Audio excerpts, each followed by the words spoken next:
Democrat New York Congresswoman Alexandria Ocasio-Cortez getting slammed on Twitter yesterday for not helping out her grandma.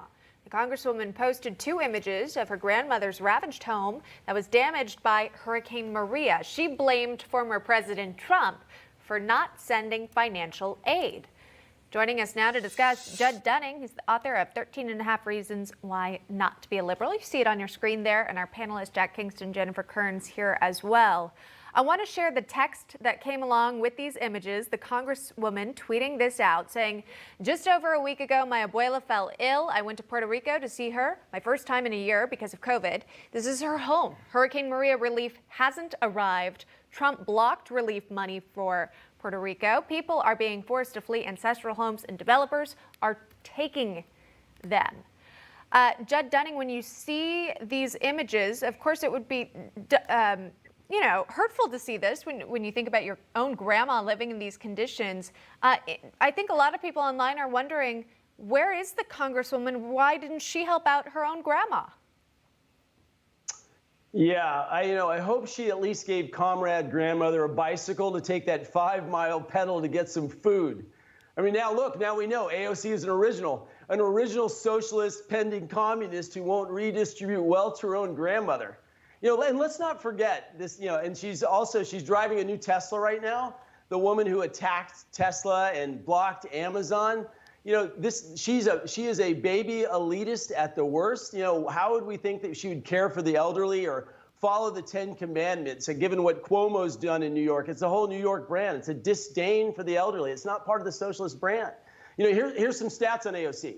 She's the 12th most popular Democrat, the 13th most famous. Yes, she has a 41% highly unfavorable rating amongst Democrats, But the most important statistic of selling socialism to try to get political influence is 100 million people are dead from communism and socialism throughout the world. I have no respect for her.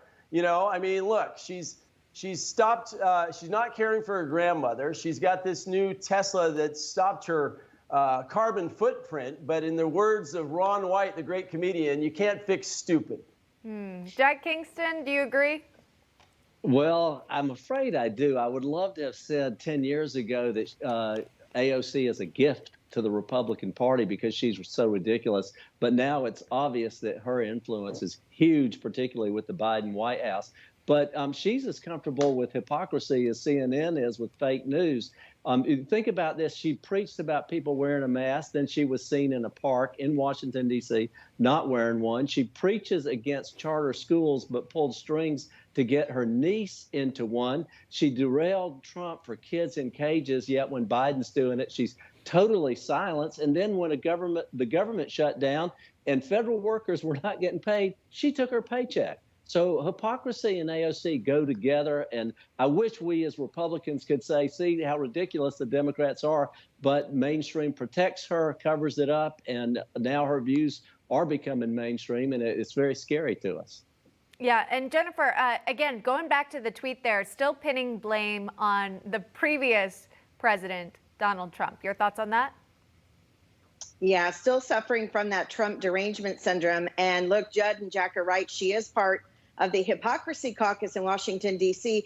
This is a person, AOC, who complained about ride-sharing services like Uber, that they weren't unionized, and then went and spent $4,500 during her campaign on 300 rides in an Uber. She also spent $2,500 on another ride service, so that's nearly $7,000 on ride share services, taking a car, just her as a passenger, when there was a subway stop less than 100 feet from her campaign office. This is the sort of hypocrisy that we witness with her. And yet Jack is right. She's sort of like the Pied Piper. Her policies have become very popular with millennials and the younger crowd. That is quite frightening. That's why we need more good people to step up and run for office.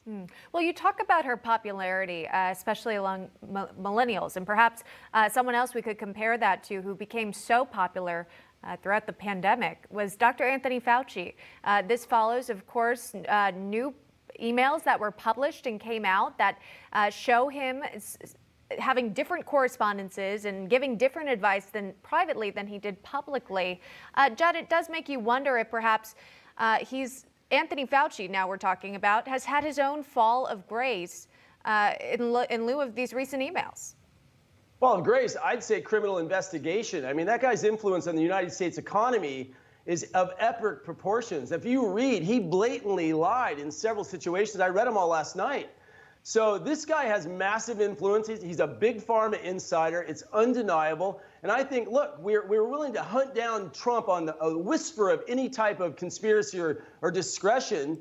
This guy should be immediately investigated, you know. And what can we do to open up the country? Why doesn't he just pivot quickly, like Newsom here is doing in California, and just start backpedaling and open the country? That's the biggest thing he could do right now. It would be the best thing for our culture. But I demand an investigation. There's too much money in, the virus in America. Way too much money. Yeah. Okay, we got to leave it at that. Judd Dunning, thank you very much. Jack Kingston, Jennifer Kearns, our panelists for this hour. Thank you all. We appreciate it.